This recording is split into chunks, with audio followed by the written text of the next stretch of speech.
Quand tu mintes des NFT, quand tu achètes des tokens, t'es pas à l'abri d'un rug, t'es pas à l'abri. En fait, le risque zéro existe nulle part. On va avoir tendance à l'accepter quand plus de monde l'accepte. Aujourd'hui, tu vas dire, ah ouais, moi j'ai un peu peur d'aller là-dessus parce que bah, je suis tout seul. Mais si tout le monde l'utilise, tu vas dire, bon bah c'est normal, si tout le monde l'utilise.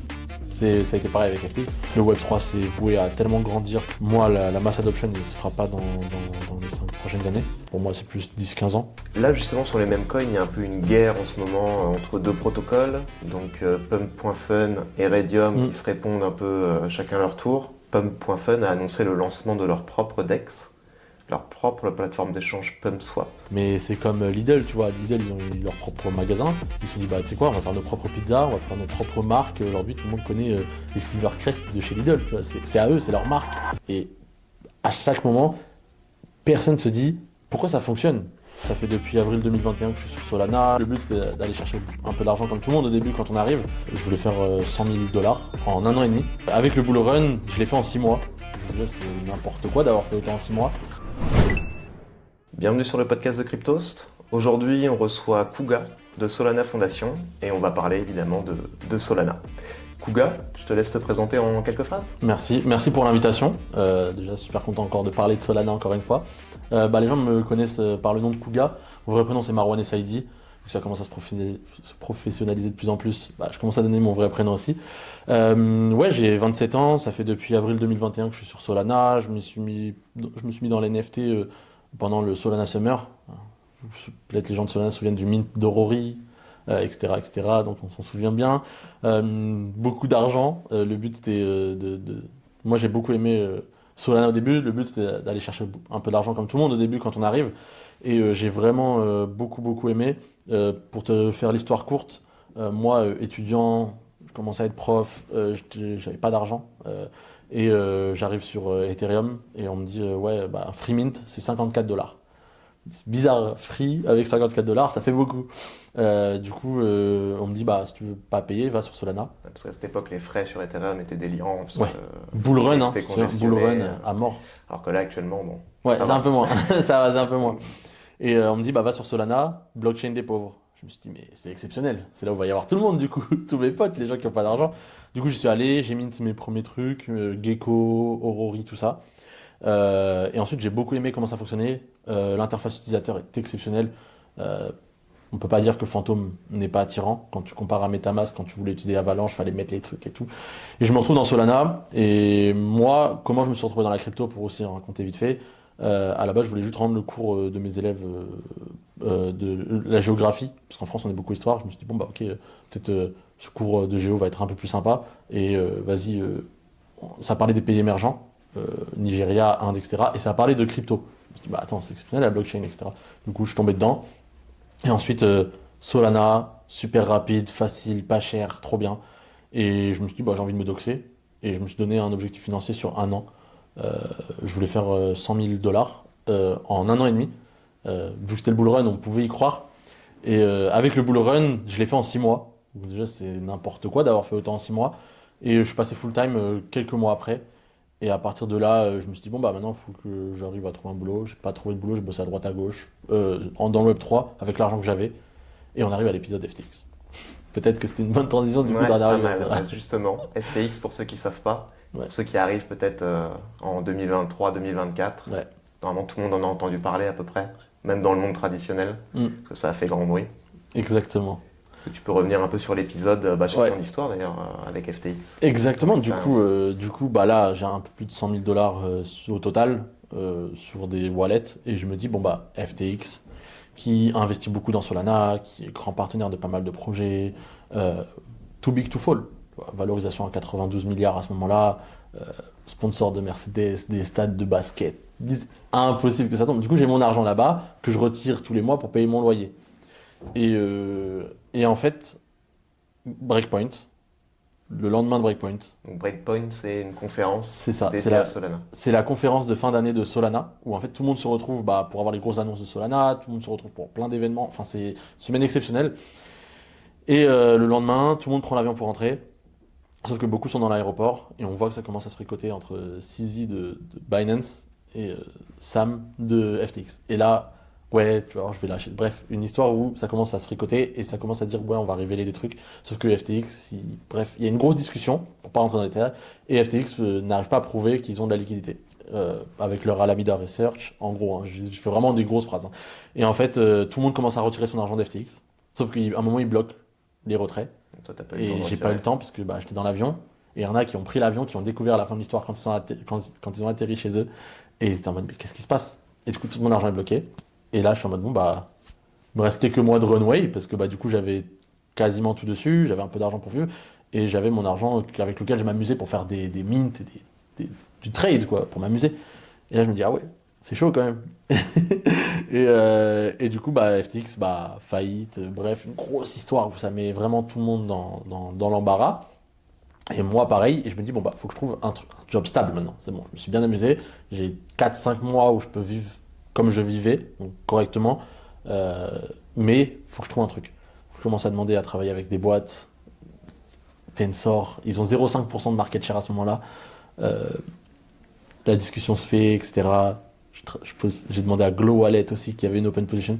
Sauf qu'à un moment, j'ai bossé avec les Lucid Drake, où je m'occupais un petit peu du community management. Donc Ça, Daily News. C'est des projets Ouais. toujours crypto. Hein. Lucid Drake, c'est un projet one-one sur Solana, qui est exceptionnel d'ailleurs, avec des gens où en fait, fallait. Du coup, c'était des auctions à chaque fois, chaque semaine, pour rentrer dans le groupe. Et en fait, c'était des gens que je connaissais, qui m'ont invité, qui m'ont dit, on te rémunère un peu pour subvenir un petit peu à tes besoins. En même temps, en échange, tu nous fais ça. Daily news, etc., etc., petite gamification du projet. Mais c'est pas suffisant pour vivre. Et je me dis, faut quand même que j'y arrive. Et un des founders, Dan de Lucid Drake, me dit, hey, on a un job pour toi à la fondation, rejoins-nous. Et en fait, La c'était pas fondation Solana. Ouais, à la fondation Solana, exactement.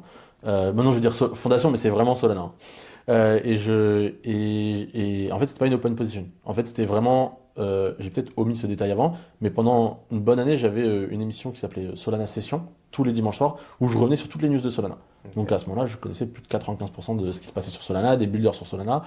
Et, les gens, et à la fondation, ils ont dit, on a besoin de quelqu'un qui connaît bien Solana, parce qu'il faut quelqu'un qui connaisse les grants. Donc c'est-à-dire que s'il y a un dossier qui arrive, il faut que la personne qui review le dossier sache si ce type de projet existe déjà, si ce type de projet fonctionne, si ce type de projet a de l'audience. Et comme ça, il peut vraiment apporter un jugement vraiment correct sur le dossier. Ouais, Et, parce que les grants, en fait, c'est les fondations. Donc, certaines fondations vont donner de l'argent Ouais. pour que des projets, pour que des développeurs viennent construire des applications Exactement. sur la blockchain pour justement qu'il n'y ait pas juste une technologie, mais qu'il y ait des applications Ouais. publiques pour attirer des utilisateurs. Exactement, c'est exactement ça. Et du coup, on m'a fait rentrer dans les grants directement. Je pense que je me suis jamais autant battu pour un poste. Peut-être pour le poste de Jito après, dont on va parler.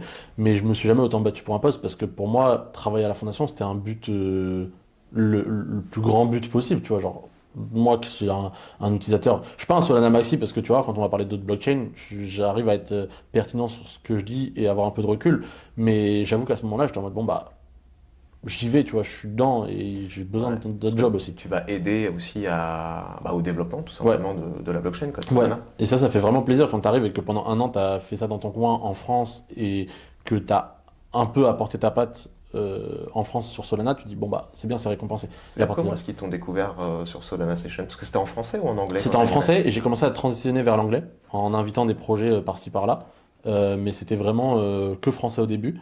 Et franchement, ça faisait des bonnes stats, hein. Pour le lancement du début jusqu'à la fin, on faisait entre 150 et 100, entre 50 et 150 viewers sur En Twitch. direct, quoi. En surtout, direct. C'était sur Twitch. Et je trouve que c'est exceptionnel, tu vois, pour une chaîne Twitch qui se lance tous les dimanches soirs, on avait notre truc.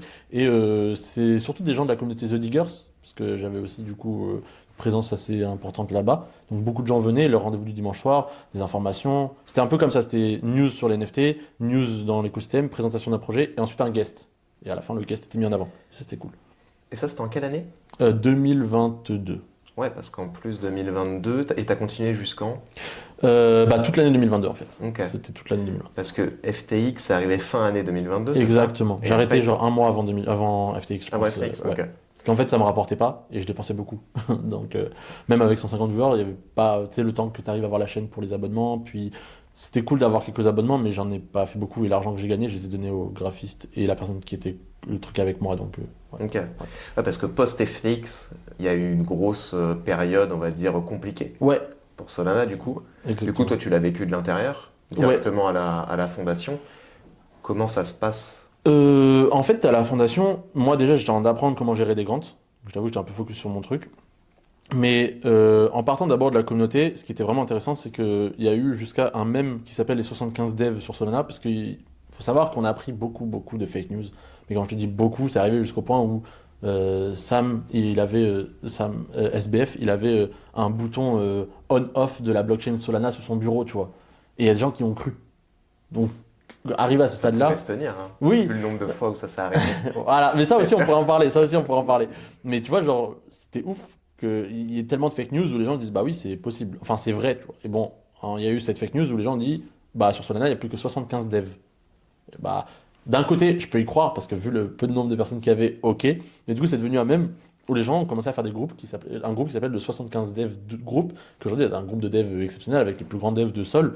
Et en fait, ce qui s'est vraiment passé pendant cette période, moi en tant qu'utilisateur, c'est que tous les gens qui étaient autour de moi, donc je pense à Rebecca qui était lead Super Team Germany, Henri qui a travaillé à Ultimate, qui aujourd'hui a aidé pour Bankbot, des gens qui en fait ont pris une décision de rester et de construire quelque chose et de devenir spécialistes de leur domaine. Aujourd'hui, ces spécialistes de leur domaine ont tous pris une place importante dans Solana, plus ou moins dans leur domaine, et c'est ça qui est bien. C'est-à-dire que toutes les personnes qui sont restées, quasiment toutes, hein, j'ai pas non plus tous les détails, mais la majorité des gens qui sont restés, qui ont donné leur moment pour Solana à ce moment-là, ont une place importante dans Solana, et c'est vraiment trop gratifiant de voir ça, tu vois. Et moi, de l'avoir vécu dans la fondation, c'était beaucoup de focus sur, ok, il faut que la tech, elle reste comme elle est, et qu'on arrive à garder cette résilience dans Solana. Donc on va continuer comme si, comme on a voulu faire. En fait, Solana, d'un point de vue extérieur, il y avait quand même une communauté extrêmement solide après ce qui s'est Ouais. passé Ouais. avec FTX. Il y avait quand même une très grosse communauté de gens Ouais. qui n'ont pas lâché malgré tout ce que ça s'est pris, malgré le cours qui a dévissé jusqu'à 16 dollars, je crois, même 12 peut-être. C'est d'ailleurs. descendu à 8. À 8? C'est descendu à 8. Et je pense qu'à ce moment-là, je t'avoue qu'être descendu au-dessous de 10, je pense que c'est la seule fois de toute ma vie sur Sol où j'ai douté. C'est la seule fois où je me suis dit, 8 c'est chaud quand même. 8 c'est chaud. Alors que le price action, je t'avoue, je m'en fous un peu. Mais Et on là, est remonté à combien là on est récemment? monté à Ouais, 293, 200, 292, un truc comme ça. Ça fait un beau retour. Ouais. Mais ouais, je t'avoue que de l'intérieur, c'était un peu dur. En mode, de, bon, bah, on n'est pas beaucoup, mais vas-y, tu vois, j'ai un truc stable qui me permet de vivre. Je vais continuer à me donner pour faire avancer les choses. Tu vois. Et justement au niveau de la fondation, parce qu'ils avaient encore de l'argent, tout était. Parce qu'il y avait aussi cette rumeur comme quoi tout l'argent de la fondation était sur FTX et donc était gelé, bloqué. Non, en fait, je veux pas parler au nom de la fondation, je veux parler au nom des choses que je sais. Donc là, c'est au nom de Kuga. En fait, il y a plein de projets qui avaient de l'argent dans FTX, c'est sûr. Même Solana a dû avoir de l'argent sur FTX, mais je pense, tu vois, des projets comme Aurori, comme Star Atlas, tu Ah vois. oui, j'avais vu que c'était peut-être même une condition de Ouais, déposer. ouais, les c'est fonds, ça. En fait, c'est ça, il y avait de l'investissement et du coup, voilà. Mais après, je veux pas dire de bêtises, donc tout ce que je dis, c'est à prendre avec des pincettes sur ce sujet-là. Parce que je parle dessus de projets qui sont aujourd'hui toujours exceptionnels et j'ai pas envie de leur faire des fausses rumeurs. Mais ouais, il y avait beaucoup de choses, beaucoup de gens qui posaient sur FTX. Parce que c'était plus facile pour nous, il n'y avait pas de frais si tu utilisais si je me trompe pas, si tu faisais des transactions de FTX à la blockchain Solana, tu n'avais pas de frais de trucs, de dépôts, etc. Donc c'était super simple. Et FTX est toujours mis en avant. Et pour nous, il y avait Binance et FTX, tu vois. Il y avait vraiment ces deux-là. Donc on allait plus facilement vers FTX, surtout à ce moment-là. Il y avait la BNB Chain. Et on se disait, bah, c'est un peu des concurrents, tout le monde les utilise, ils ont des jeux vidéo, enfin, ils ont des jeux aussi. Donc voilà. Et nous, la chance, je pense, qu'on a eue, c'est qu'il n'y avait pas de grosses blockchains concurrentes, comme aujourd'hui Aptos, Sui, Sei, qui étaient en avance et qui étaient en mode, bon, bah maintenant on est là, bah, on va prendre la place de Solana. Parce que c'est possible qu'il y ait eu cette migration, enfin, il y aurait pu avoir cette migration de, ah ouais, Solana c'est mort, mais on va aller sur Sui, ou on va aller sur Sei, ou Aptos même. Ouais. Et heureusement, on était la seule qui était aussi attirante pour. Les Solana Killers sont arrivés un peu après. On a Ouais. eu les Ethereum Killers. Ouais. Solana en faisait Ouais. partie. Puis maintenant, on a ce qu'on appelle les Solana Killers. Ouais. Comme tu l'as dit, Aptos, Sui. Mais on en reparlera un petit peu, Ouais, un petit peu exactement. après. Je voulais revenir sur ce que tu disais sur le bouton sur le bureau de SBF pour arrêter la blockchain Solana. C'est vrai qu'il y a eu plusieurs arrêts de la blockchain. Ouais. 4, je crois, dans toute Je l'histoire. crois qu'il y en a eu 6 majeurs. 6, ok, 6 majeurs. Et bon, il y a des mèmes, en tout cas, on s'amuse Ouais. en disant que voilà, on reboot un peu la blockchain. Est-ce que tu peux nous expliquer un petit peu pour quelles raisons déjà est-ce qu'elle s'arrêtait? Ouais. Si je dis pas de bêtises, parce qu'il y avait la possibilité de connaître les prochains validateurs et de potentiellement les DDoS. Alors, Alors il y a plusieurs explications, j'imagine, il y a différentes causes. Mais est-ce que tu peux revenir sur peut-être la principale ou les deux ouais, principales? c'est super simple. Je vais reprendre les mots de Mert, de CEO of Elus, qui a expliqué avec les bons mots et en détail, et surtout qui a donné des sources vérifiables. Sur les 6, peut-être je me trompe sur le nombre, hein, mais sur ce que je vais dire, je me trompe pas. C'est que tous les outages majeurs, c'est tous des raisons différentes. Donc à chaque fois, quand on a réussi à pallier le problème, à chaque fois derrière, il n'y avait plus de panne pour ce problème-là. Donc parfois, ça a été par exemple, le cas pendant le mint de Mad Lads. Ils ont dû décaler au lendemain parce qu'il y a eu du DDoS. Parfois, c'était parce qu'il y avait trop d'activité sur la chain.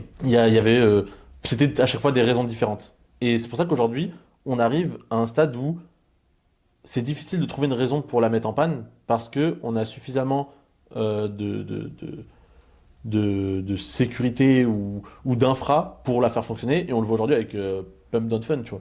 Tu fais tourner des tokens qui montent à je sais pas combien de market cap, comme le Trump ou le Libra, on pourra en reparler aussi après, qui font fonctionner la chain. Je t'assure que tu fais ça 1 ou 2 ans avant. Pour nous, c'est une première. Elle tombe en panne aussi. La dernière qui est tombée, c'était en avril 2023. Ou Ouais. 2023-2024, je sais plus. 23, je pense. Ouais, je pense que c'était 2023, ouais. Ouais, c'était 2023 parce qu'après en 2024, j'étais avec M2. Donc oui, 2023. Et j'étais en mode, ok, bon bah, c'était. Bah, t'apprends de tes erreurs, enfin, Ouais, ils apprennent de leurs erreurs. c'est ça. Pour, Et aujourd'hui, ouais, du coup, il n'y a pas de panne. Ok. Ça fonctionne et puis, bah voilà. Et on entend parler de FireDancer Ouais. alors depuis quelques temps, qui Ouais. justement est... Alors est-ce que tu peux déjà nous expliquer ce que c'est? C'est a pour objectif d'éviter justement qu'il y ait d'autres pannes sur le réseau, ou en tout cas de limiter les risques. En fait, oui, aussi. Ça, c'est une raison aussi. Mais la raison principale, c'est d'avoir le plus de TPS possible. Parce que, en fait, faut savoir que Solana accueille Visa sur enfin, peut permettre à Visa de faire des transactions dessus. Donc, il faut une infrastructure qui est capable de faire beaucoup de TPS. Et c'est important aussi pour les gros projets. C'est-à-dire que si demain, on veut aller attaquer le retail et avoir toute la France qui l'utilise, tu peux pas te permettre de rester à 1000 TPS. C'est impossible. Donc il faut avoir cette infrastructure, même si elle est trop grande pour le moment, c'est pas possible d'avoir cette infrastructure trop, enfin, pas assez forte pour les grosses boîtes. Il faut leur dire, bah voilà, si vous arrivez, tout est déjà prêt. Donc c'est pour ça que FireDancer est là, pour pas les soucis de, ok, bah maintenant Visa vient, Shopify vient, Discord vient, c'est des projets qui sont avec Solana, qui sont en mode, bon ok, bah maintenant ça fonctionne. On peut l'utiliser n'importe quand, n'importe quel moment. Moi, mon avis dessus, personnellement, c'est que je trouve que c'est trop hypé par le retail, par les personnes lambda, par les utilisateurs, parce que ça changera rien à leur vie. En ce moment, tu peux utiliser Solana, faire autant d'utiliser au maximum que tu veux. Toutes tes transactions vont passer aujourd'hui. Tu vois. Actuellement, Donc, c'est quoi le max en TPS sur... si je me trompe pas, on est à un peu plus de 4000 TPS, mais on est aux alentours de 1000 true TPS. Donc, ça Ok. aussi, ça a été une fake news pendant une période. Les gens disaient oui, 70% des transactions sur Solana sont des fails, mais en gros, je suis pas un tech, donc voilà. Il y a des transactions qui se font par des bots en avance pour que ta transaction fonctionne correctement, si je me trompe pas. Donc c'est-à-dire qu'elle fait un test, hop, la transaction elle passe, bon bah elle s'annule, donc elle est fail, mais la tienne elle passe derrière, tu vois. Donc c'est pour ça qu'on parle de TPS et de true TPS. Donc le true TPS, les vrais TPS des utilisateurs, c'est 1000, et Ok. les TPS en ce moment, c'est 4000. Ok. TPS, c'est transactions par seconde, Ouais.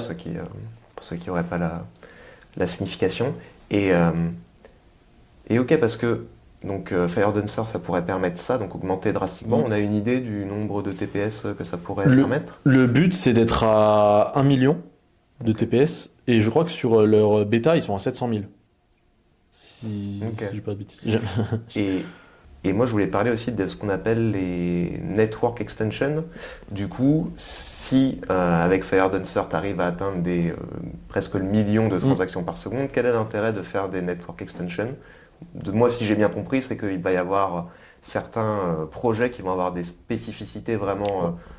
Ils vont avoir de besoin, par exemple, d'un temps de latence minime pour faire du gaming, par exemple. Exactement. Ce genre de choses-là qui n'est pas possible actuellement, même si on augmente le nombre de transactions par seconde. Exactement. Donc ça fait bien, c'est bien que tu mentionnes ça parce que on parle de Sonic, par exemple, qui est une network extension. Et moi, je veux juste revenir sur le nom, parce qu'en fait, on nous a attrapé notre veste, enfin, on a attrapé la veste de quelqu'un de la fondation, Chase. On lui a dit arrêtez de faire semblant, vous utilisez le mot network extension alors que c'est des L2. Donc Layer Et 2, oui, ce qui est utilisé par Ethereum exactement. et ce qui est la cause ou Mm. peu importe du fait qu'en fait les liquidités sont fragmentées partout sur Oui, Ethereum et les gens voilà, peuvent attribuer ça à une perte d'intérêt du exactement. token et donc du prix qui se reflète. Parce que ça ne se Ouais. reflète pas sur le prix et que le prix est à moins de 2000 $ pour entendre le podcast. Exactement. Bah en fait, c'est ça qui est bien, c'est que avec nous, le but c'est pas de se dire ok, enfin avec sur la fondation, le but c'est pas de se dire ok, on va créer des mots pour créer des mots. C'est pas, on n'est pas là pour s'amuser. Et du coup, pour revenir à cette interaction qu'il y avait sur Twitter où quelqu'un dit arrêtez de faire semblant, arrêtez de donner des noms pour faire genre. Moi, je trouve que c'est super important le nom. C'est-à-dire que si demain tu arrives et tu dis oh les L2 arrivent sur Solana, les gens ils vont être en mode, on veut pas de ça. Sauf que tu ramènes Fire Dancer, tu ramènes Sonic, tu appelles ça des network extensions, les gens ils vont dire qu'est-ce que c'est?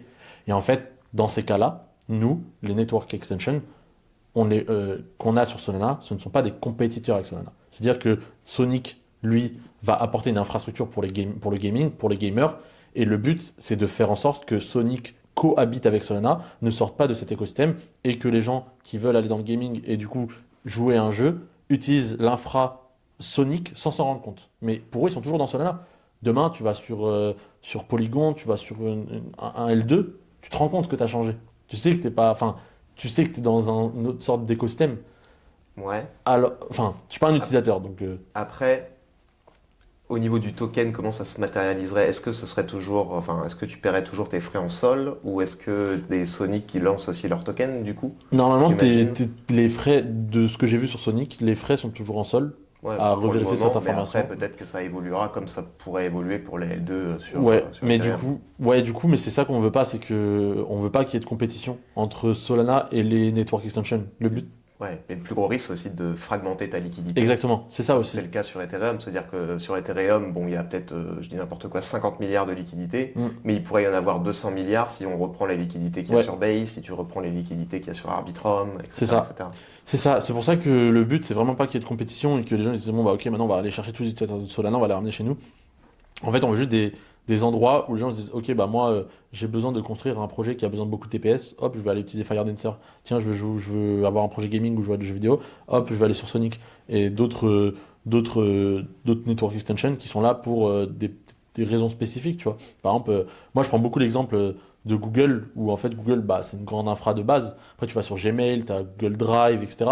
Et au final, tu utilises toujours le même mail pour aller partout. Bah, normalement, le but des network extensions, c'est d'utiliser toujours le même wallet, avec les mêmes sols, avec les mêmes infras, enfin, pas les mêmes infras parce que du coup, tu vas sur des network extensions, mais euh, les, la même façon d'utiliser Solana, tu l'utilises de la même manière ailleurs, tu vois, avec les mêmes outils, c'est ça que je voulais dire. Ok. Et du coup, là, pour le moment, il y a combien de network extensions Il qui y en a sont... deux qui sont pour moi importants, donc Sonic et Firedancer, mais il y en a d'autres qui sont en train de se construire. J'ai pas les noms, enfin j'ai pas envie de dire de bêtises, du coup j'ai pas les noms, mais je sais qu'il y en a deux trois autres qui sont en train de se construire en tant que network extension sur Solana. Ouais. Ok. Bon, bah, Mm. on suivra ça de près. Et je voulais aborder là maintenant le sujet plutôt des meme coins. T'as Ouais, parlé avec Trump, ouais, avec Melania, Libra, enfin ouais, bref, il y en a eu un certain nombre. Et là, on parle que des meme coins les plus connus, on va dire, ceux qui ont fait le plus de bruit. Mais sur Solana, on a connu une vague de meme coins absolument incroyable en 2024. ouais. Du coup, là, ça commence quand même à se calmer, on va dire. Mm.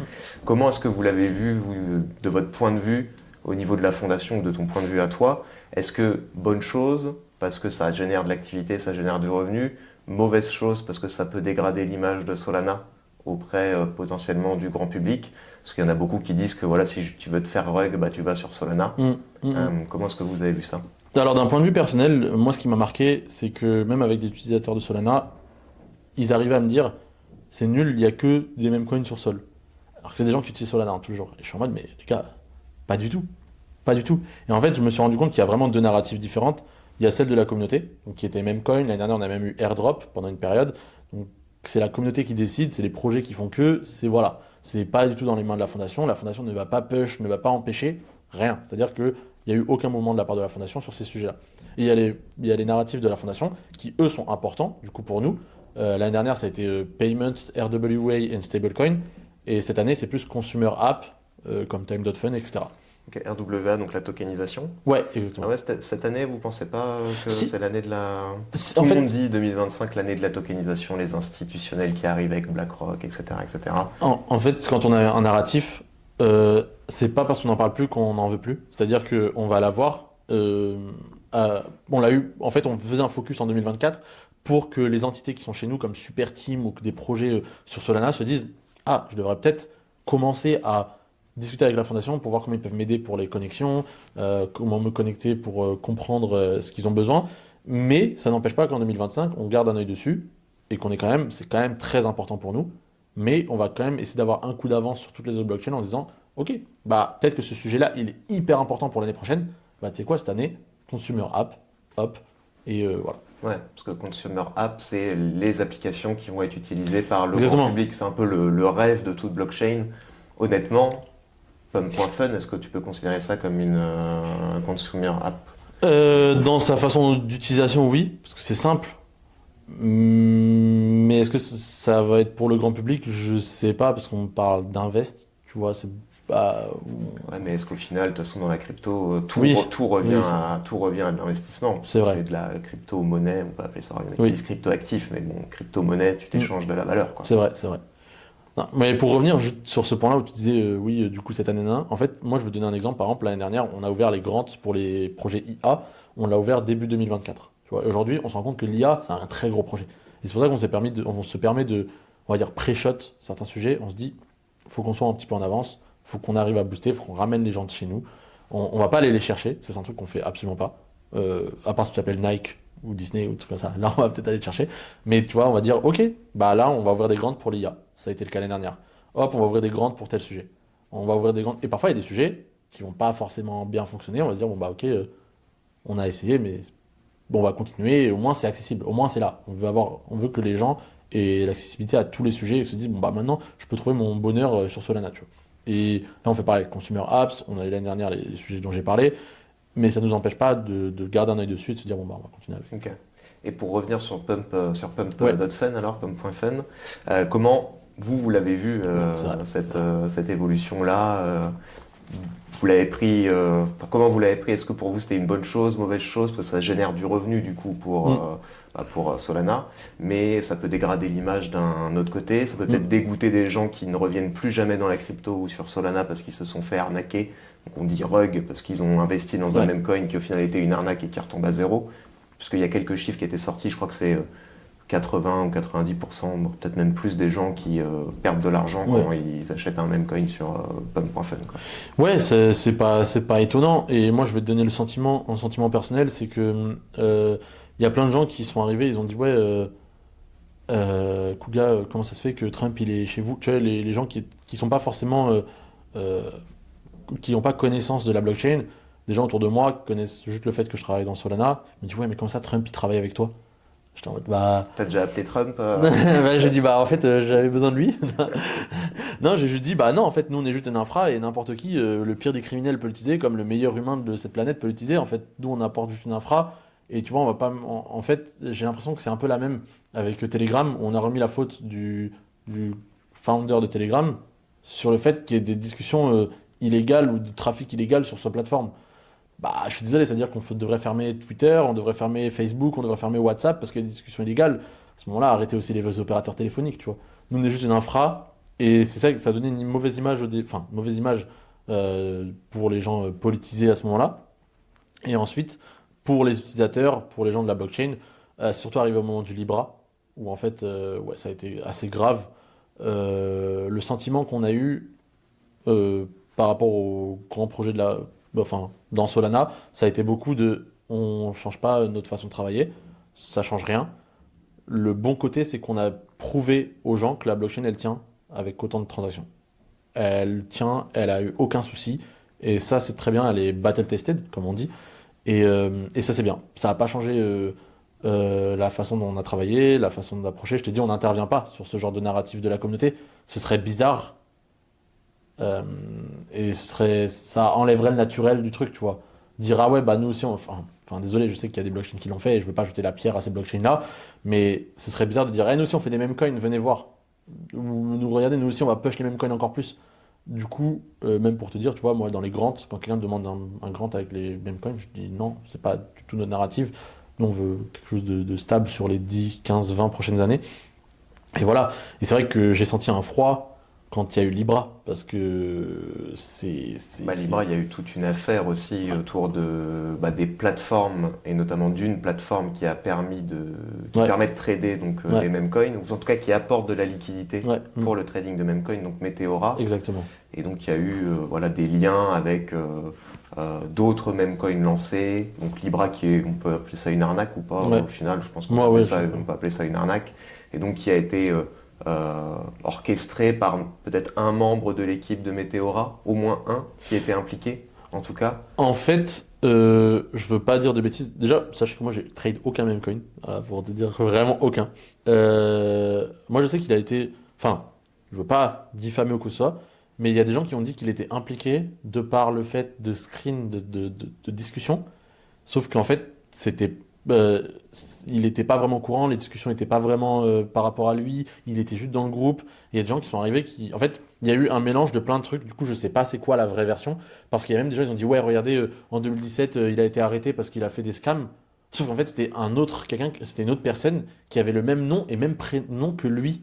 Du coup, les gens ont dit, bah regardez, encore une fois, il refait quelque chose, sauf que c'est pas lui. Et du coup, pour ne pas faire de mal à l'image de Meteora et donc à Jupiter, il a préféré step down pour calmer tout ça.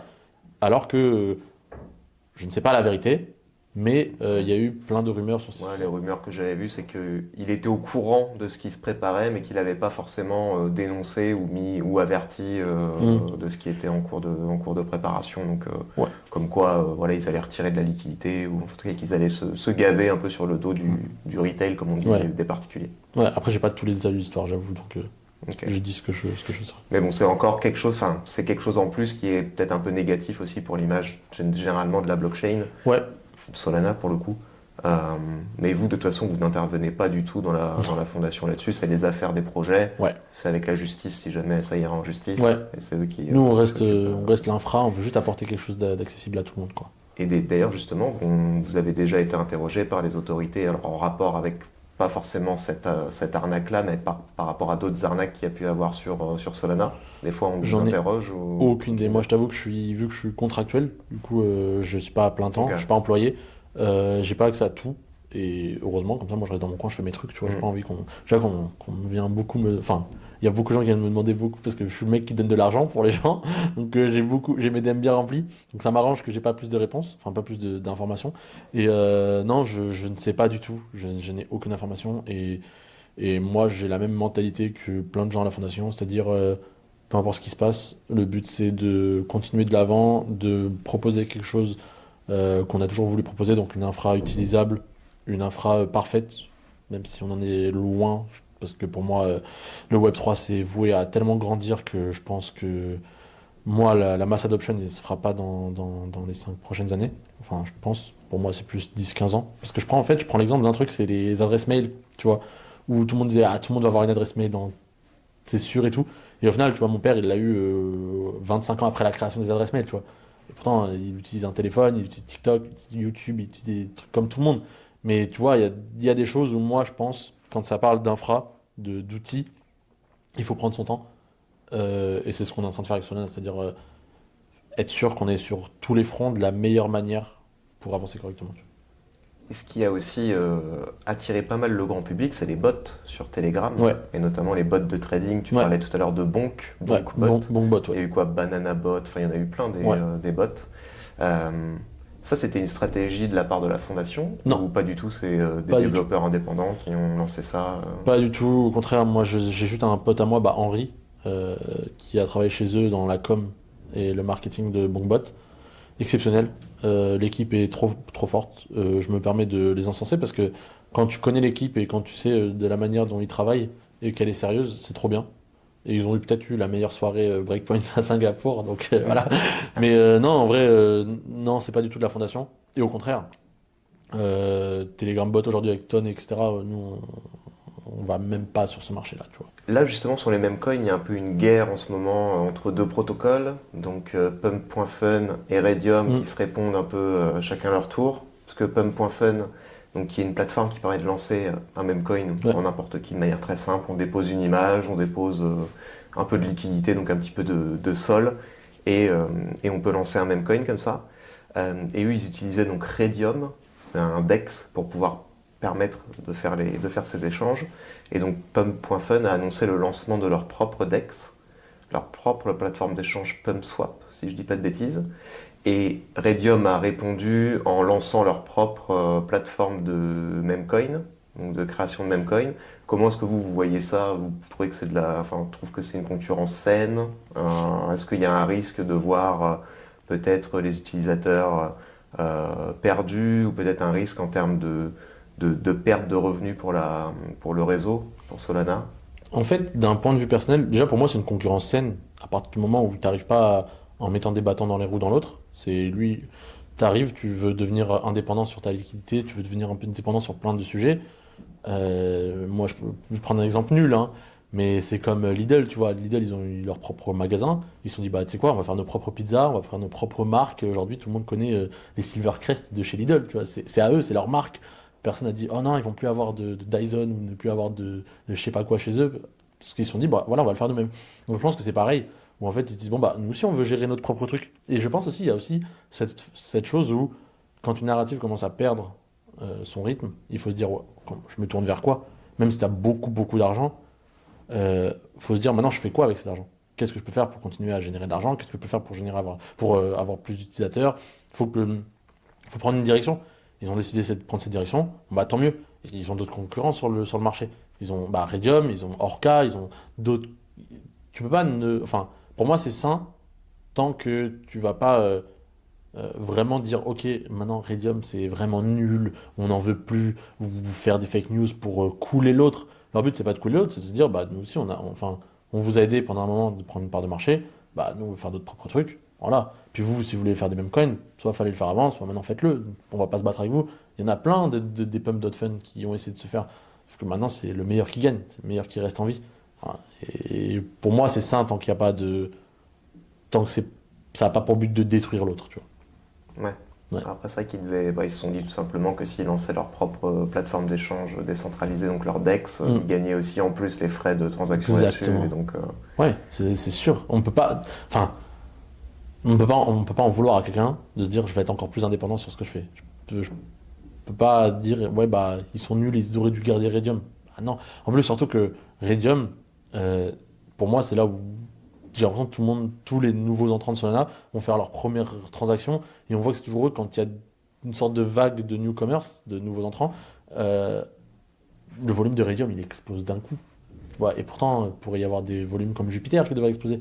Pour moi, tu vois, Jupiter est beaucoup plus en place dans l'écosystème Solana que Radium. Pourtant, ce Radium fait plus de chiffres. Donc, Jupiter, c'est en plus un agrégateur de DEX, de plateformes d'échange décentralisées. ouais, mais enfin, leur swap, tu vois, enfin, Ah oui, par alors. rapport aux fees, etc., ils font beaucoup moins que sur certains aspects que Radium, tu vois. Ok. Ah ouais, ok. Et justement, Raydium, je crois que Pump.fun, ça représentait la moitié de leurs transactions, il me semble. Ça quelque m'étonne chose pas. comme ça. Ça C'est m'étonne pas. c'est assez Quand j'ai énorme. vu Radium comme ça, j'ai dit, ah ouais, c'est pas mal. Ouais, donc c'est pour ça. Mais ça va être intéressant à suivre, voir un petit peu qu'est-ce que ça va donner Ouais. là-dessus.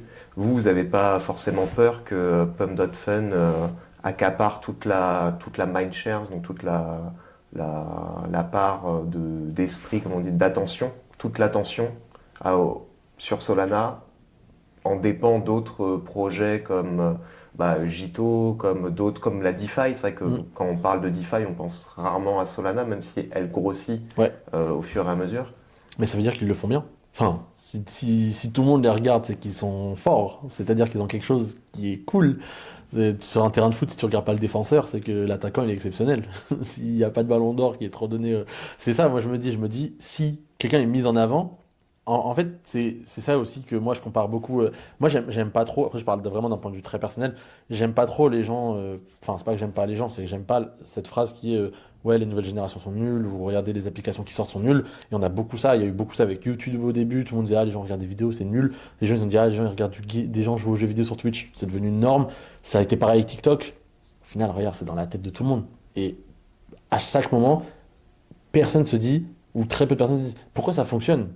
Et les seuls gens qui se disent, ah, ça fonctionne parce que c'est comme ça, c'est des gens qui deviennent créateurs de contenu sur ces plateformes. Et moi, je me dis, si une plateforme fonctionne, moi, je vais me poser la question de pourquoi ça fonctionne, aller chercher, et si je peux aller en chercher, en tirer du bénéfice, de l'argent, ou même en dehors de plus de visibilité sur ma personne ou sur mes projets, bah, autant aller le faire. Personne ne va aller se plaindre d'un truc comme ça. C'est juste qu'on aime bien se dire, ah, on n'aime pas trop le changement. Déjà, en France, c'est déjà vraiment beaucoup le cas. Mais en plus, on n'aime pas le changement. On se dit, ça a été le cas de Bitcoin à Ethereum, de Ethereum à Solana, de Solana, de Pump.fun avec Radium. Enfin, chaque échelle est différente, mais on le voit. Chaque cycle, il y a des nouvelles trucs. Et les gens disent, ah non, j'aime pas, moi j'aime bien, je suis bien dans mon coin. Mais il faut aller voir, faut aller, on va en parler après avec les Solana killers.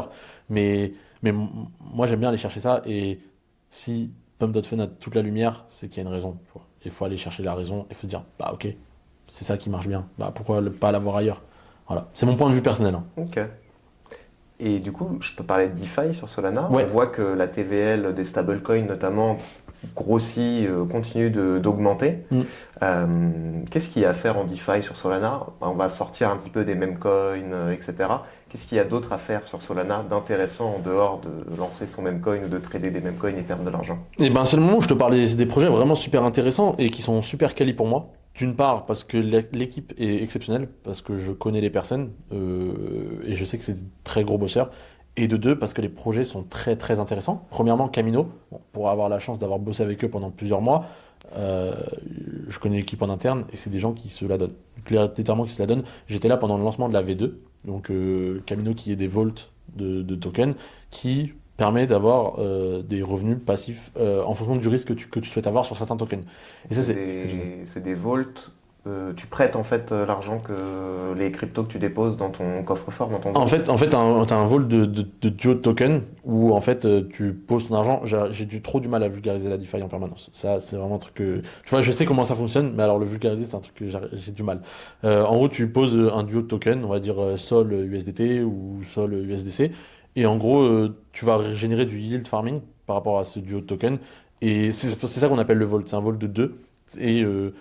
Et tu vas générer avec en prêtant de la liquidité, ou en tout cas utilisant ta liquidité pour générer du rendement exactement, dans la DeFi sur Solana. Quoi. C'est ça, ouais, en prêtant ta liquidité pour d'autres, du borrow lending sur Camino. Et je sais qu'il y a des gens qui vivent de ça. C'est-à-dire qu'il y a des gens qui posent du 150, 200 000 dollars sur Camino, qui ont une API à 10%. Donc rendement, un rendement de 10%. Et qui prennent 1000, 2000 dollars par mois. Et qui disent, bah voilà, maintenant je vis grâce à Camino. Et Camino, ils méritent tellement leur high TVL. Quand je les ai rejoints, on était à 10 millions, quelque chose comme ça. Là, ils sont montés à plus de 2 millions, plus de 2 milliards il y a quelques mois, tu vois. Et là, ils sont à 1 milliard 900 000, un truc comme ça. Donc, ils méritent. Moi, je trouve déjà, même leur taf est exceptionnel. Je vais parler de deux autres projets. Je vais faire très rapidement, comme ça, je prends pas de 50 minutes. Il y a Lulo. C'est une interface très facile pour n'importe qui vient de commencer sur Solana. Tu viens, t'as que quelques choix. Un API normal, un API sur un token choisi et un boost d'API. Et tu poses. Lulo, ouais, ça s'appelle ? Ouais, c'est la meilleure visuellement et en termes de compréhension, c'est la plus simple. Voilà. Les gars de Lulo avec Maurice, leur équipe qui travaille de fou dessus aussi. Et je trouve qu'ils n'ont pas la lumière qu'ils devraient avoir. Ils n'ont que 15 000 utilisateurs. Pour moi, qui n'est pas beaucoup par rapport à ce qu'ils apportent. Tu peux aussi poser ton argent là-bas et l'oublier. Et voilà, moi, c'est souvent ce que je fais. Camino, Lulo, c'est les deux que je préfère. Ou sinon, quand je veux avoir plus du LST, du liquid staking, c'est Jito. On en reviendra aussi après dessus. Et le dernier qui est beaucoup stablecoin, qui s'appelle Perena, donc qui est littéralement du yield farming sur du stablecoin, sur tout type de stablecoin. Donc Perena qui est co-foundé par Anna Yuan, Head of Stablecoin, qui était ancienne Head of Stablecoin à la fondation. Donc quelqu'un à qui on peut donner du crédit sur ces sujets, tu vois. Et qui aujourd'hui a fait une très grosse levée de fonds. Je ne saurais pas te dire le chiffre parce que j'en ai plusieurs qui avaient en tête, mais je suis pas sûr. Et qui a un projet assez solide. Vraiment, vraiment, l'interface est vraiment cool, avec un design que j'aime beaucoup, qui est fait par Shina, une amie à moi aussi. Ok. Tous mes amis. C'était la head of stablecoin de chez Solana Foundation. de chez Solana Exactement. Foundation. Donc Ouais. c'est elle qui avait réussi à attirer PayPal, le PYUSD, le stablecoin de PayPal sur Solana. En fait, ils ont bossé à plusieurs avec Josh Fried qui est dans Payment et maintenant, enfin qui est aussi qui a Sheraz qui sont tous des qui travaillent un petit peu dans le stablecoin, payment et commerce. Ils ont attiré du coup le PIUSD, je crois. Et comment est-ce que tu attires PayPal sur Solana? Parce que j'avais vu qu'il y avait quand même que vous aviez payé PayPal, ou alors de quelle manière est-ce que ça Alors, ça s'est mis en place? j'ai pas les détails, mais tu les attires avec un token qui s'appelle le token extension. Donc on a le token SPL sur Solana, mais aujourd'hui tu veux avoir un token SPL, bah tu vas donner une limite finie de tokens. Alors, tu peux revenir sur Ouais. token SPL? Ouais, bah je vais revenir dessus. Ok. Donc le SPL, c'est tu veux créer un token, donc n'importe lequel, tu vas l'appeler, on va l'appeler Cryptost, on va l'appeler le CT, Crypto Twitter comme par hasard, mais voilà, le CT, tu vas me donner une supply finie et tu vas faire un TGE, je sais pas si tu peux l'appeler comme ça, mais tu vas créer tes tokens petit à petit, tu vas les mint et du coup tu as une supply finie. Et il y a plein de trucs que tu peux pas faire, comme déléguer tes tokens à une autorité différente, tu peux pas mint plus si tu as donné la supply max, il y a plein de trucs que tu peux pas faire. Et du coup, tu es un peu limité dans la fonctionnalité du token, même si aujourd'hui c'est suffisant pour la plupart des gens qui l'utilisent, mais dans le futur, pour moi, un token SPL, c'est pas pérenne dans les 10 prochaines années. Donc aujourd'hui, on a créé le token extension et je m'en suis rendu compte quand je l'ai vu. Et avec un token extension, c'est les mêmes aspects qu'un token SPL, mais avec les aspects aussi d'un NFT. Un NFT, tu peux le burn, tu peux le mint, tu peux le déléguer, tu peux tout faire avec un NFT. Et aujourd'hui, tu mixes ces deux aspects et ça donne un token extension où tu peux tout faire avec ton token, c'est-à-dire que si tu as une supply de 1000, bah demain tu dis ah non, j'en veux 2000. Hop, tu peux en mint 2000 de plus. Et tu en as besoin pour avoir des tokens PUSD pour PayPal. Et surtout, ce qui est vraiment cool, c'est que tu as des aspects aussi différents qui sont tu peux avoir des tokens qui sont disponibles que pendant 10 jours. C'est c'est des aspects en plus qu'aujourd'hui tu dis bon, Ok. on n'a pas forcément besoin, c'est pas intéressant, mais dans le futur, il y a des projets qui vont peut-être se dire putain, c'est pas mal d'avoir notre token Mais en tant qu'utilisateur, ça peut pas te faire un peu peur en te disant que du jour au lendemain, il y a un Ça- projet qui peut doubler la supply, qui peut en burner autant qu'ils Ça veulent. existe déjà avec les stablecoins en soi. Et c'est un peu pour ça que ça a été créé. Tu vois. Et tu le fais aussi avec le risque de le savoir. Quand tu mets des NFT, quand tu achètes des tokens, t'es pas à l'abri d'un rug, t'es pas à l'abri. En fait, le risque zéro existe nulle part.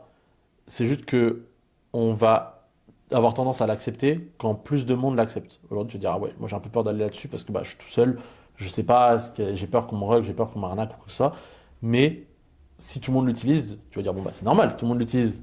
Ça a été pareil avec FTX. Tout le monde l'a utilisé jusqu'au moment où le risque est arrivé. Et là, tout le monde est un peu en mode, les sexes, j'avoue que, hein, alors que, c'est juste que tu vois pas forcément le risque quand on te l'apporte avec un bon œil et en mode tout le monde est en mode bah tout le monde l'utilise, je vais l'utiliser aussi. Tu vois. Ok. Et donc PayPal est rémunéré de cette manière-là? Alors j'en ai aucune Ok. idée sur les détails. Vraiment, je ne sais pas du tout. Je sais juste que eux utilisent le token extension. Si je Ok. dis pas de bêtises, mais je suis quasiment sûr qu'ils utilisent le token extension pour que ça facilite vraiment leur travail dessus. Mais Ok. alors les détails de comment ils ont attiré, j'en ai aucune idée. Et le PYUSD, tu sais s'il est intégré déjà dans Camino ou dans d'autres, Oui. dans tous les protocoles Ouais, de il DeFi? est disponible sur Perena, il est disponible sur Camino. Normalement, Ok. c'est disponible. Et du coup, vous avez réussi à attirer PayPal, mais tout à l'heure tu parlais de Spotify, De Discord Shopify.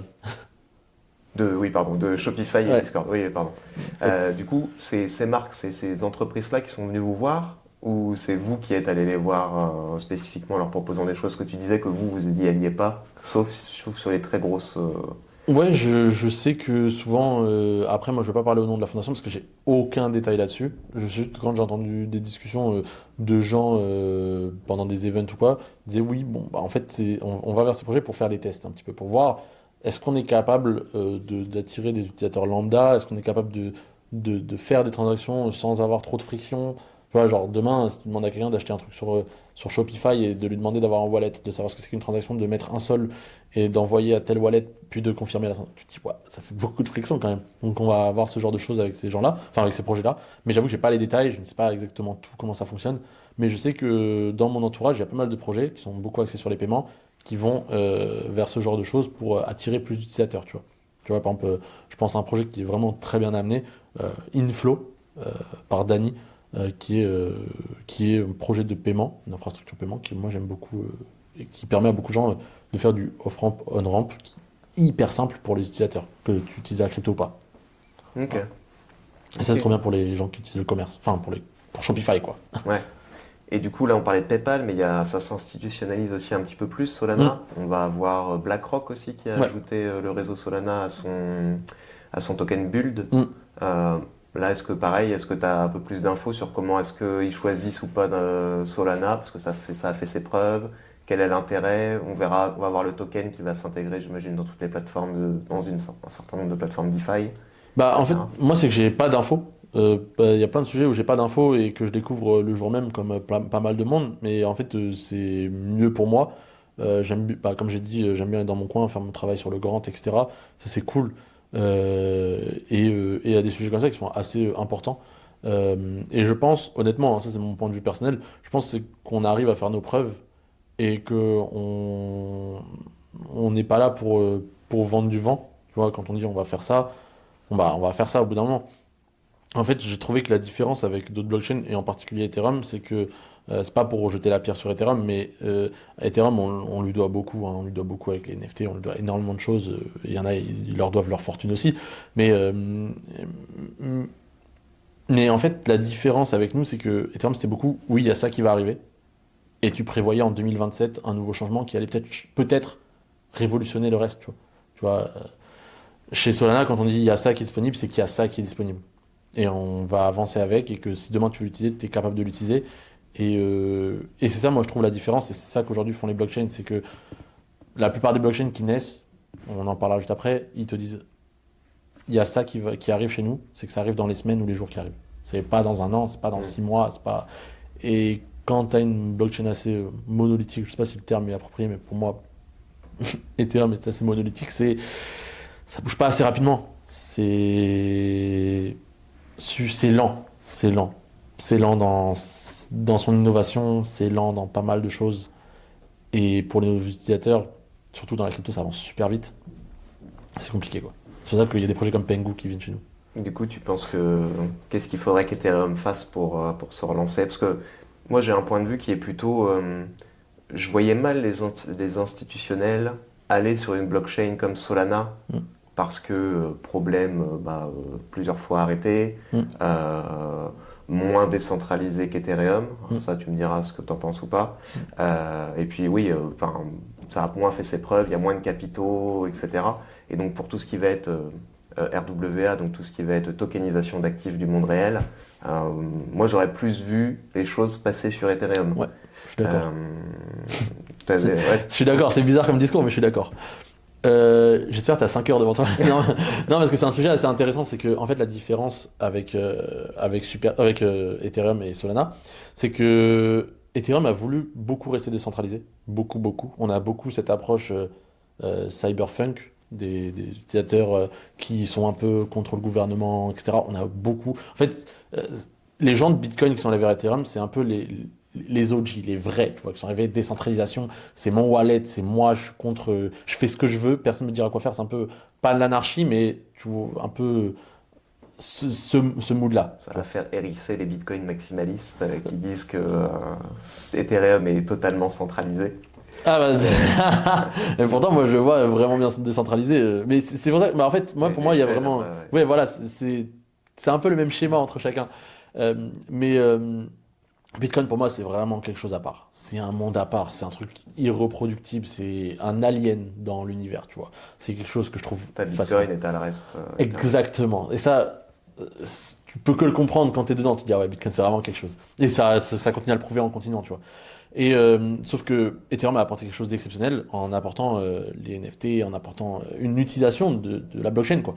Et il y a quelque chose qu'ils ont voulu faire, c'est de se dire Ethereum, c'est aux utilisateurs. Ils en font ce qu'ils veulent. Et ça, c'est trop bien. Quand t'arrives de Bitcoin, que t'as pas grand-chose dans l'univers du Web3, tu te dis, putain, je fais ce que je veux maintenant. Et c'est moi qui gère. Ça, c'est trop bien. C'est pour ça qu'il y a des projets qui sortent et CryptoPunk, des trucs comme ça, qui sont des trucs exceptionnels.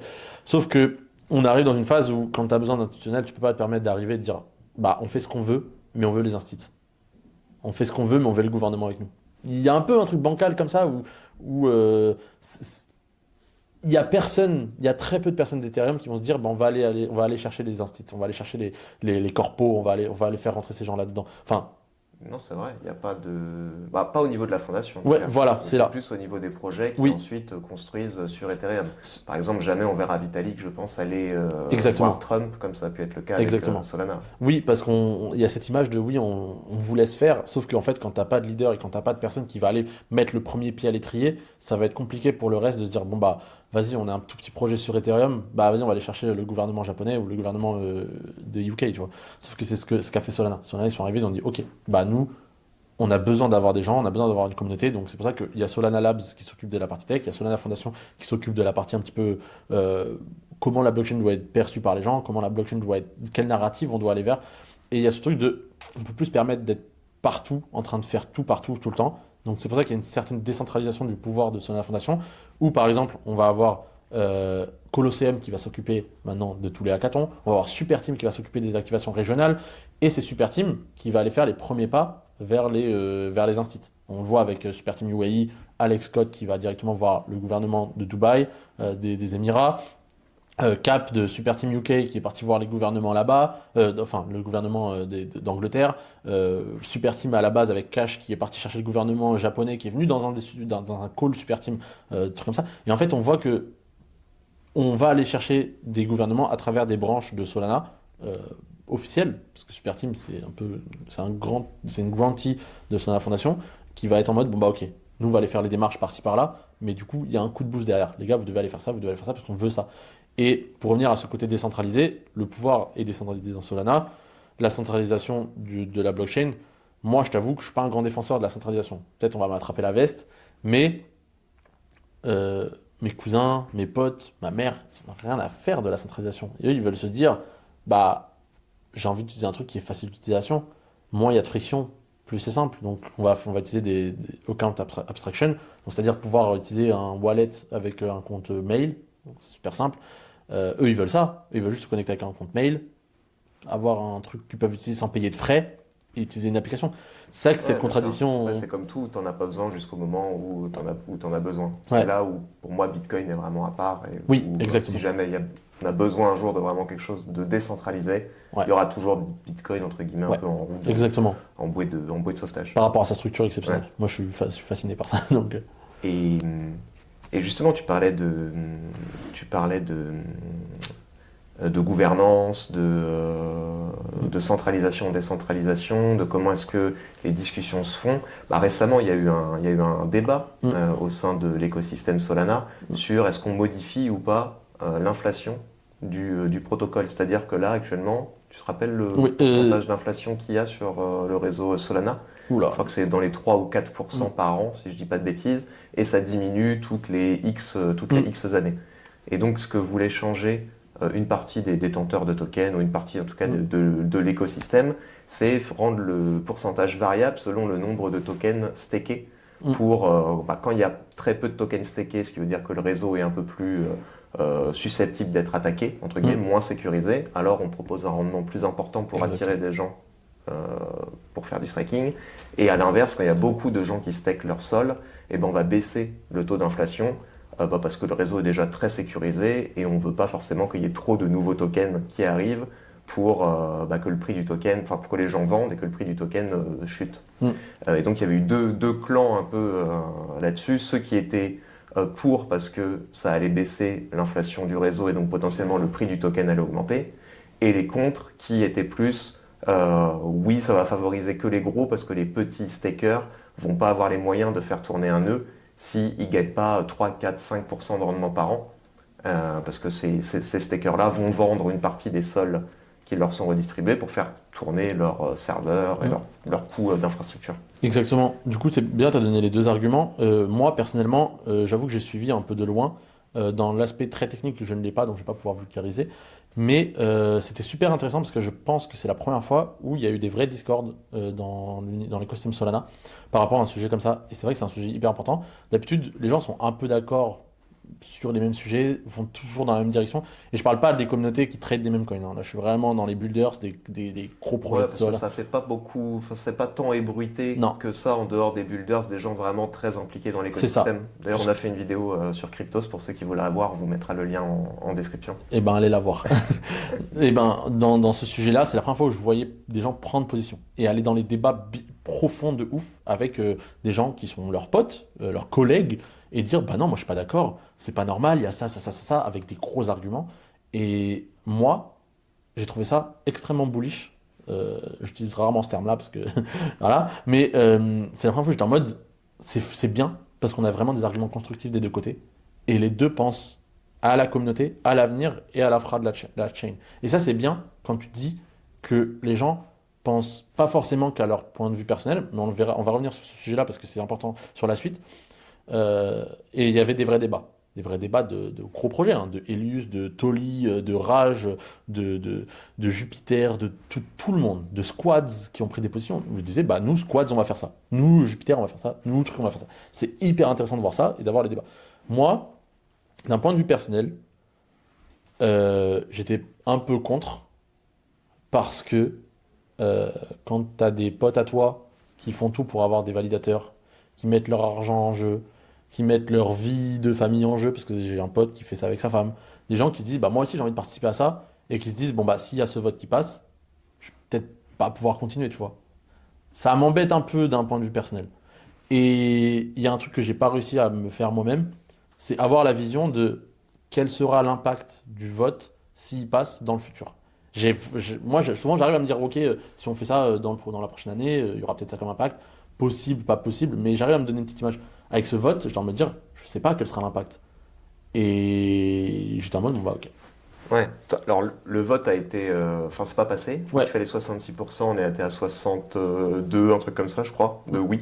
ouais, en fait, c'est ça que je me disais, c'est pour ça que j'ai dit, on en parlera après, c'est que les gens étaient en mode tous impliqués dedans, mais il y en a beaucoup qui n'ont pas voté, parce qu'ils se disaient, bon bah, si on n'atteint pas le seuil de vote minimum, bah, il passera pas. Et du coup, il y en a plein qui ont préféré ne pas voter que de voter non. Comme ça, ils se disent, bah, peut-être qu'il y a plus de oui que de non, mais si le vote passe pas, bah, le non, il passe catégoriquement, tu vois. Et donc, il y a beaucoup de gens qui ont pensé à eux, à ne pas voter, et je peux les comprendre, mais je peux aussi comprendre les gens qui disent, ça se fait pas de pas voter. Parce qu'on est censé être ensemble et au moins donner tous notre avis, tu vois. Donc, les deux côtés, je Mhm. comprends les deux côtés à fond. Ok. Ouais, il y avait aussi l'argument de, aussi, pour les contre, qui était, bah, là au moins on sait l'inflation tous les ans, on Mm. sait exactement quelle est Ouais. l'inflation. Pour les investisseurs, c'est sûr, ça Ouais. va pas bouger. Alors que là, si on a un truc inflationniste, enfin non, pas inflationniste, mais qui bouge tout le temps Ouais. selon le pourcentage de tokens stakés, bah, pour les investisseurs, c'est moins rassurant qu'un Bitcoin où on sait que tous les 4 ans, Ouais. le nombre de Bitcoin minés va diviser par 2. Peut-être que c'est ça aussi qui cause du tort à Ethereum, dont la supply varie selon l'utilisation de la chaîne. Mm. Et donc, plus la chaîne est utilisée, plus il y a des tokens qui sont brûlés, moins donc il y a de tokens en circulation, Bah, etc. dans tous les cas, je pense que dans tous les cas, ce sera cool de voir s'il y a des futurs votes sur ces sujets ou pas.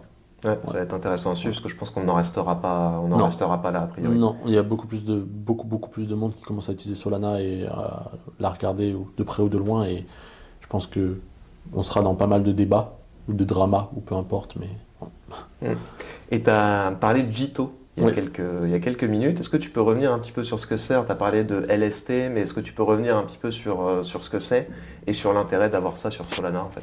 Ouais, alors Jito, c'est un protocole DeFi qui s'utilise sur la base du MEV, Maximum Extraction Value. En gros, c'est des C'est ça. robots qui vont profiter de... C'est pas interdit, c'est juste qu'ils vont jouer un peu avec Ouais. les règles Ouais. et avec les spécificités de chaque protocole pour justement extraire un maximum de C'est valeur ça. des utilisateurs. Sur Ethereum, c'est le cas, mais sur Ethereum, pour que ce soit intéressant de le faire, il faut quand même que ce soit sur des transactions assez grosses. Mm. Parce que pour pouvoir faire ce qu'ils font, il faut que leur transaction passe avant la vôtre. Donc Ouais. ils vont mettre énormément de frais pour que les validateurs soient incentivés, soient incités à prendre votre transaction et à l'inscrire avant l'autre, parce qu'ils vont gagner plus de frais. Donc logiquement, ils vont aller prendre les transactions qui leur font gagner le plus de frais. C'est ça, ouais. Ouais, bah j'aime bien l'explication, je la reprendrai cette fois-ci. Parce qu'à chaque fois quand j'essaie de faire une explication, je suis. C'est pas exact à 100%, mais c'est grossier, mais bon, ça permet Ouais, mais ça permet de comprendre. comprendre. Ça permet clairement de De toute comprendre. façon, on a fait un article aussi sur Cryptost, on vous le mettra en description de carrément. la vidéo, si jamais vous voulez approfondir. Allez approfondir parce que c'est vraiment intéressant. Et non, même la Et DeFi. c'est un des problèmes aussi qui est deux fois soulevé sur Solana, c'est que vu que les frais sont extrêmement faibles, et ben en fait, il y a beaucoup de bots qui en profitent pour faire de la MEV et pour extraire de la valeur, même sur des petites transactions de quelques centaines, voire milliers de dollars, parce que en fait, c'est profitable à partir de très peu, Ouais, de c'est ça. très peu, quoi. Mais ouais, c'est exactement ça. Mais du coup, Gito lead le domaine. En fait, Gito est arrivé, très simple d'utilisation. Et en fait, pourquoi utiliser Gito? Parce que vous êtes rewardé juste en holdant du Gito Sol. Donc, c'est le liquid staking. Donc, c'est-à-dire que vous faites du stacking en gardant vos tokens dans vos toilettes. Donc, en ayant de la liquidité, quoi. Qu'on peut De- réutiliser pour la faire Exactement. travailler, etc. Exactement. Et ça, c'est vraiment, vraiment bien. Et c'est pour ça que moi, je veux juste revenir sur Gito rapidement, parce que Gito, c'est quand même. Ouais, j'allais revenir dessus, justement. En quoi Ok. Jito, il aide à se protéger Oh, donc de pardon. la MEV? Non, en fait, c'est eux le protocole MEV. C'est-à-dire Ah, que c'est eux le protocole. c'est eux qui extraient c'est eux les D'accord, petits ok, robots. j'avais pas Voilà. compris. Ah, C'est ok, eux les d'accord. petits robots qui. Ou en tout cas, les gens peuvent utiliser. Ils proposent de l'infra aussi, Oui, ils Jito? proposent de Ouais. l'infra. T'as vraiment tout. Ça va du protocole MEV de base jusqu'au du type routeur. Donc, c'est-à-dire, en gros, une petite infra où ça donne des petits tips en fonction du nombre d'utilisation, des trucs, des fees, etc. Donc, non, par rapport à ce sujet-là, Gito prend vraiment toute l'image de ce sujet-là.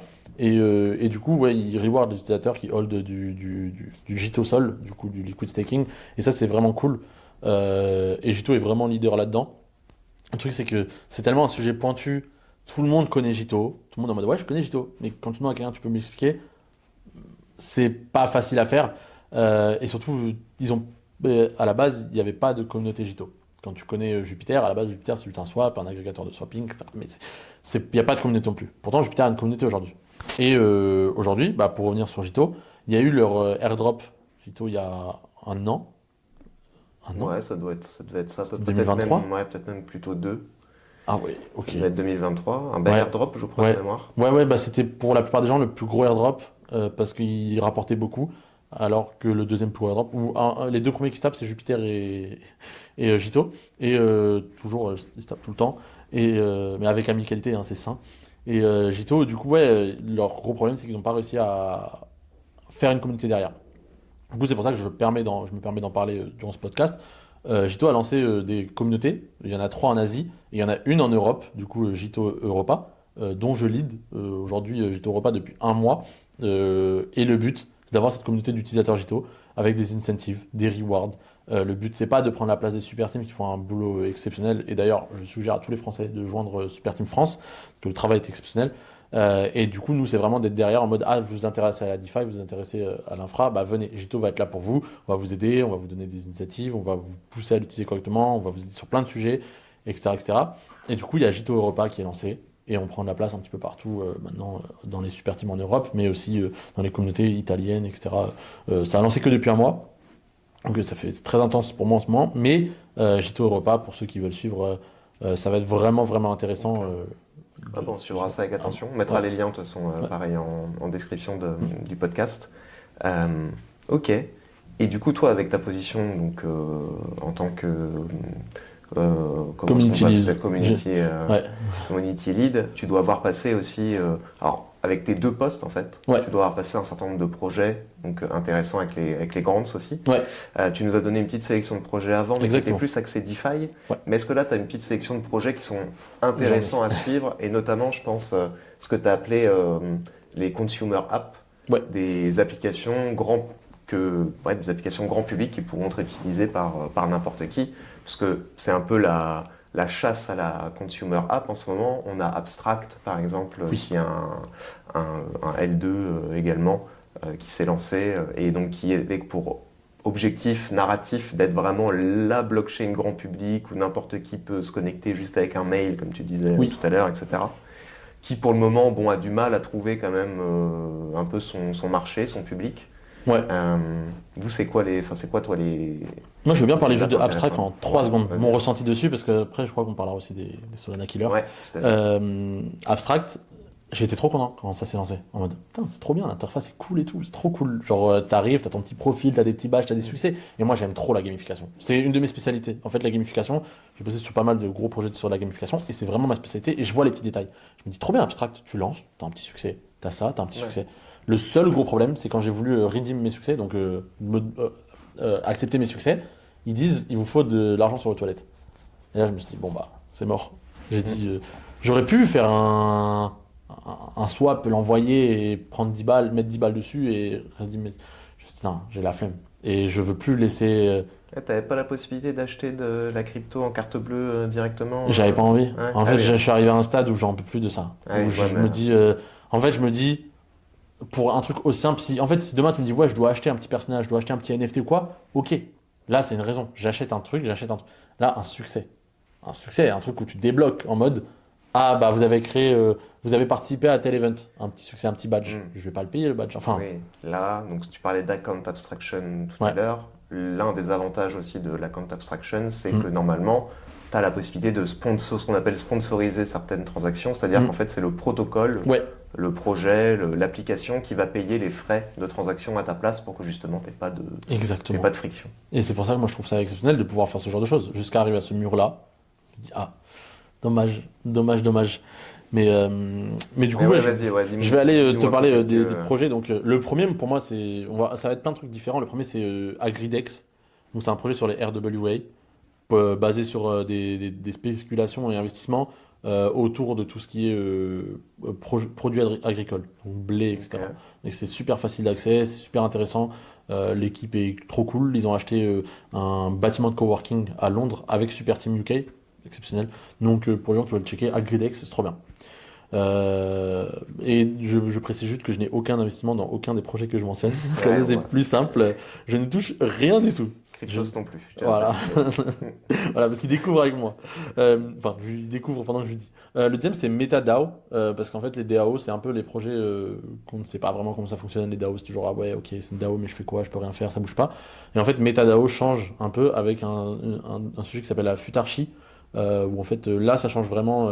Moi, je vous invite à aller regarder et à vous intéresser à ça. Si les DAO vous intéressent, c'est vraiment trop cool de voir que enfin les DAO, c'est un sujet qui est sympa et qui permet d'avancer correctement dedans. Ensuite, on a Solana ID, donc c'est identité on-chain. Et moi, j'aime beaucoup parce que déjà, les gars qui construisent ça sont des gros bosseurs et ils vont vers un sujet qui est hyper intéressant avec l'arrivée de l'IA, qui est le proof of humanity. Donc, pouvoir prouver que tu es un humain derrière un wallet, derrière un projet, derrière quoi que ce soit. Le projet le plus réputé, le plus connu, c'est WorldCoin, avec Sam Altman exactement. derrière Tools of Humanity. Je crois que c'est la boîte derrière WorldCoin, qui s'appelle maintenant World, et qui est très avancée là-dedans. Ouais, et ben eux, ils ont compris que le proof of humanity serait très très très très important dans le futur. Ouais, puisqu'ils ils développent un peu le poison et le vaccin, entre guillemets. Exactement, c'est ça en fait. Ils disent, ah ouais. OpenAI. Ouais. Et ils savent qu'il y a. Et pour ceux qui veulent. Moi, je pense, honnêtement, personnellement, j'ai encore touché le micro, pardon. Je pense personnellement que d'ici 10 ans, le sujet de Proof of Humanity sera un des trucs les plus importants. Ou là où vous aurez vos ID, etc. Et je parle de ça parce que je sais que déjà à Dubaï, aux Émirats, tu peux déjà avoir Enfin, tu as ta carte d'identité en NFT. Ils ont même un ministère Le ministre de l'économie, c'est aussi le ministre du métaverse, tu vois. Et on a eu la chance de le rencontrer durant un événement Super Team UAE là-bas. Le métaverse, c'est un peu moins à la mode. C'est un peu moins à la mode. Mais eux les utilisent pour avoir leur infrastructure du gouvernement. Donc tu vas aller faire tes papiers, tu peux le faire depuis ton ordinateur, depuis chez toi. Ça c'est cool. Enfin, en fait, il me l'a bien vendu. En fait, quand c'est un gouvernement qui le fait, ça a une autre saveur. Ouais. Vraiment... Je vois pas l'intérêt d'aller faire ça dans un métavers. Bah en fait, ça t'évite. En fait, c'est que tu parles avec une autre personne en visio. Pendant que tu fais tes papiers, il vérifie que c'est bien toi, il regarde bien que c'est bien toi, et du coup, tu as tout ça, mais du coup, il faut avoir les équipements qui vont avec. Mais du coup, c'est mieux que de faire papier. Bref, moi, il me l'a bien vendu. Ok. Voilà. Peut-être je suis tombé dedans. Voilà. Perena, on en a parlé plus tôt, donc c'était Bellcoin. Lulo, on en a parlé aussi un peu avant. Et moi, je vais parler de 3 sujets qui sont intéressants. 3 topics, plutôt 3 gros sujets. Le premier, c'est DeSci, Decentralized Science, exactement. On a fait un podcast. Encore, je vous mettrai le lien aussi en description. Allez le voir aussi, parce que je trouve que c'est trop bien et que sur Solana, on est en train d'avancer dessus énormément. Il y a déjà eu une DAO de DeSci qui a trouvé un remède pour une maladie, déjà, avec les fonds qu'ils ont accumulés, ce qui est exceptionnel. Ensuite, la DeFi, je trouve que pour moi, la DeFi, pour les gens qui viennent dans le Web 3 en général, la DeFi, c'est encore trop un sujet de spécialiste. Et je trouve qu'il y a encore des étapes où les gens devraient arriver et dire bah ok, je veux mettre mon argent là, ça reste tranquille. Comme des projets comme sur Trade Republic, Revolut, j'en dis plusieurs, comme ça on ne prend pas la veste. Mais ces projets-là où tu arrives, les normies, les gens normaux, ils peuvent arriver et mettre leur argent et se dire, bon, bah, ok, j'ai un rendement de tel, bon, je suis pas possesseur de ces invests, je suis pas possesseur de ces cryptos, mais au moins, tu vois, je le comprends et je peux mettre facilement l'argent dessus et faire un Un rendement. premier prix à l'étrier, et avant Exactement. si on veut creuser davantage, on ira creuser davantage. Exactement. Et pour moi, la DeFi, c'est le dernier sujet que j'ai creusé parce que pour moi, ça me paraissait trop compliqué. Et le dernier, sur Solana en particulier, le ticketing. Je trouve qu'il n'y a pas encore de bon ticketing plateforme. On parle toujours de tickets, les NFT, c'est pour les tickets, etc. En Je France, sais il y a pas. Billy, Billy, exactement. qui fait J'aime ça. beaucoup les gars en plus, avec qui j'ai eu l'occasion de discuter pas mal de fois. Et oui, mais sur Solana, il n'y en a pas. Sur Ok. Solana, il n'y en a pas. Donc voilà le sujet sur Solana. Donc, Ok. donc voilà les projets que j'aime. Intéressant. Et donc on en parle depuis tout à l'heure, mais ces fameux Ethereum Killer, Sui, Aptos, Solana Killer. Solana Killer, pardon, Solana Killer, Sui, Bon. Aptos, Sei. C'est quoi toi un peu ton point de vue là-dessus? Est-ce que ils sont vraiment bons, ils pourraient vous faire de l'ombre? Pour le moment, ils sont encore très loin derrière, ça vous inquiète pas spécialement? Alors, j'ai un point de vue très. On va aller une par une, tout en allant vite, parce que je sais que ça commence à faire. Je sais pas combien de temps, mais je parle beaucoup. Là, ça fait un petit moment, une Ouais. petite heure 15, je pense. Bon, bah, je vais Voilà. finir. Enfin, je sais pas si on a autre chose après derrière, mais Bon, je je sais pense que qu'on c'est. va finir par les Solana Killer. Et Ça ben, va être pas mal. finissons très rapidement sur Aptos. Point de vue très personnel, je n'y crois plus. Parce que quand tu as un des co-founders qui quitte le projet, c'est dur. C'est-à-dire qu'il y a des choses qu'on ne sait pas qui sont pas folles. Je parle au nom de Kuga. Je trouve que moi, si j'avais un co-founder d'un projet qui partait, Il l'a fait de manière assez étrange, non? ouais, Non. c'est qu'on n'a pas toutes les infos et tout. Et c'était pour rejoindre autre chose dans le Web3. Je j'ai pas les détails, mais vous pouvez trouver les informations très facilement. Hein, c'était public par rapport à ça. Mais pour moi, Aptos, je n'y crois plus, personnellement. Euh, Sui, exceptionnel. Pour moi, c'est une inspiration sur plein de sujets parce que pour les gens qui viennent et qui buildent, hein, parce qu'ils sont arrivés dans la même période qu'Aptos, qu'à la même période qu'Essay, et ils ont eu cette chose de se dire, on vient d'arriver, on est personne, on va y aller doucement. C'est-à-dire qu'on va pas venir en tant que Solana Killer, on va prendre le meilleur de partout et on va faire en sorte de faire quelque chose d'attrayant pour tout le monde. On veut être la génération 2 de Solana. Après, ils ont quand même levé des centaines de millions Oui, de dollars de oui, mémoire. mais en dehors de ça, la façon dont ils communiquent, la façon Ouais. dont ils gèrent les choses, c'est que par exemple, ils ont Sui Basecamp, qui est leur breakpoint, et il y a plein de gens de Solana qui sont allés qui ont dit c'était trop bien. C'était trop bien. Et pour moi, je trust les gens qui me disent, je fais confiance aux gens qui me disent, qui sont allés à des événements Solana, qui vont à un autre événement hors Solana qui est exceptionnel, c'est qu'il y a vraiment quelque chose. Donc j'étais en mode, ok, bah ça m'intéresse. J'ai utilisé la blockchain et le fait de me dire, vous pouvez vous connecter avec votre compte Twitch pour avoir un wallet, je me c'est trop bien. Du coup, j'ai pas eu à créer un truc, j'ai pas eu à avoir à storer encore une seed phrase ou je sais pas quoi pour avoir un compte sur Sui. Donc j'ai pu utiliser la blockchain. La communauté existe, elle est grandissante. Il n'y a pas encore autant de tools que sur Solana, mais pour moi, c'est vraiment prometteur. Sui est vraiment prometteur, je garde un œil dessus. Sui et Atos, c'est des blockchains qui utilisent le langage Move, initialement utilisé par Diem, donc Libra, le projet de Facebook à la base. Oui, c'est ça, Ouais. exactement. Du coup, Il y a déjà une base de développeurs aussi assez Ouais, importante. de c'est ça. mémoire. Ouais. c'est ça, et c'est pour ça que moi je le trouve très prometteur. Sui, il y a plein de gens à qui j'en parle depuis plus d'un an maintenant, et ils me disent ah ouais, c'est pas mal. Franchement, c'est pas mal. Et même par rapport au prix qui est pas cher, moi, c'est une des très rares cryptos que je garde dans mon paquet, tu vois. Et j'aime beaucoup leur mentalité. Et la dernière, Sei, qui au début était un peu dans la même vibe que Aptos. Oui, on va arriver, on va tout détruire. Regardez, on fait des NFT. Regardez, on a une communauté alors qu'ils n'en avaient pas au début. Ils n'étaient pas axés directement trading, je crois que c'était pas leur. Très NFT, leur moi j'ai narrative. senti. Ah ouais? Ouais, Ok. moi j'ai eu beaucoup, bah, de ma TL, de mon entourage, c'était beaucoup de NFT. Donc j'étais en mode, ah ouais, les gars ils arrivent et ils font croire que c'est la plus grosse blockchain de NFT, alors qu'il y a quand même Ethereum qui est encore là, il y a Solana qui est encore un peu là avec Mad Lads, Cleanosaur, etc., Monkey, etc. Et au final, récemment, ils se sont un peu recalmés et c'est pas dans un sens négatif ou positif que je le dis, mais ils étaient en mode bon bah ok, maintenant il faut notre propre direction, il faut qu'on arrive à avancer de l'avant, enfin faut qu'on arrive à aller de l'avant. Et j'ai parlé avec eux et honnêtement, la mentalité qu'ils ont à la Safe Foundation, ça m'a vraiment plu. Et moi je discute avec eux, avec des très bons amis. Et pour moi c'est ça, avoir une compétition saine, c'est regarder ce que font les autres, sans vouloir être prétentieux. Moi je pense que pour finir sur cette conclusion sur Solana, je pense que c'est ce qu'il faut qu'on fasse nous de notre côté. On garde cette mentalité de on veut être les meilleurs, on veut rester les meilleurs sur certains sujets, on veut être attirant pour tout le monde, Et le but, c'est pas de rester sur nos appuis, de se dire bon bah c'est bon, on a tout le monde, maintenant on peut souffler. Je pense qu'on soufflera pas durant les 15-20 prochaines années.